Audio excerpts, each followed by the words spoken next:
Hey, good morning. Barry Wilson, Wilson Auto Repair. Another example of things that we have to do to make things work is this piece right here. You never know what you're going to run into when you get to work in my shop because lots of the parts don't fit. We have to figure out a way to make them fit. So this is the original piece that we started with. A lot of you guys will probably recognize this, and this is how the emergency brake cables hook up. And you can see right here, these two cables then made up with this cable in this way, and it pulls these two cables to set your emergency brake. But guess what?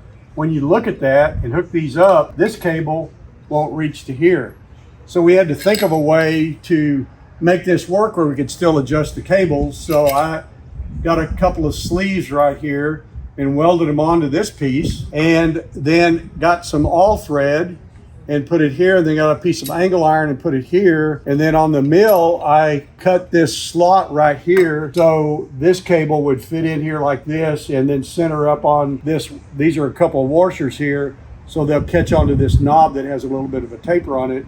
And this whole thing will fit in there, and then you can adjust these nuts and tighten this up. Now, I'm not quite done with it because this is not exactly the most beautiful thing that I've done here. I'd like to kind of clean this up a little bit. But right now, we're just doing a fit on that to see how it's going to work and if it'll adjust. And that's what you have to do in a lot of situations. You have to kind of think yourself through this and figure out how you're going to do it. And a lot of times it doesn't come to you right away, so you have to just kind of start and see how it evolves. I've done this a couple times. We had to change it up. I had to cut it, put it back together, and so on and so forth. And I didn't get these straight, and they didn't line up here, and I had to come back in and cut them and line them back up. So it's one of those things where you don't want to get discouraged and give up just because it didn't work the first time. Just keep after it and have a plan in mind of how you're going to do that. Now, if you come over here and look, this is the dash piece on this same Bronco, and on the back side of it, you can see all the plastic and pieces like this right here. You can see they break so easily on this, and this is how it kind of ties itself together to cover the instrument cluster up. So right here, and here's the clip that we would normally use, or that came with this, that slides over these to snap it into the dash.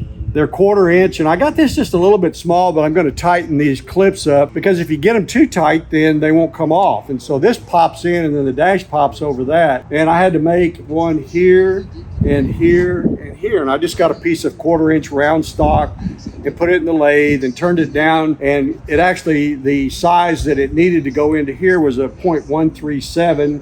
I got that pretty close. This was 1/4 inch, and when I took just 20 thousandths off of it, it got loose. So I'll bend this clip a little bit where the cleats are to make it tighten up a little bit, so it will come back apart if we have to take it back out. And then right here, this piece had broken out, and this is to put a screw through there like over here to hold it in the dash. So I just put a piece of 18 gauge on here, and I use super glue, but I think that the appropriate name for it is CA, and there's 3 different viscosities of CA. I use the medium, and I was surprised it held this really good. So these will work very well once we get these cleats or clips to work on it. So a couple of tips on how to do things, maybe just to wake you up and maybe help you realize that there are other ways you can fix things other than trying to buy that part or get discouraged and stick a screw in there when it doesn't look really good. I'm Barry Wilson, Wilson Auto Repair. Go to my website, wilsonauto.com. On that website, we have a lot of tools on there under tools we use that you could go through and look at, kind of think are helpful to beginners so they know the things that they need to buy to get started working on their cars. Now, obviously, we get a little bit of affiliate money off of that, but not very much on a $2 test light. But I hope it's helpful to you. So when you see tools we use, look at it and see if it's something that you might be able to use in your shop to help you work better on your car.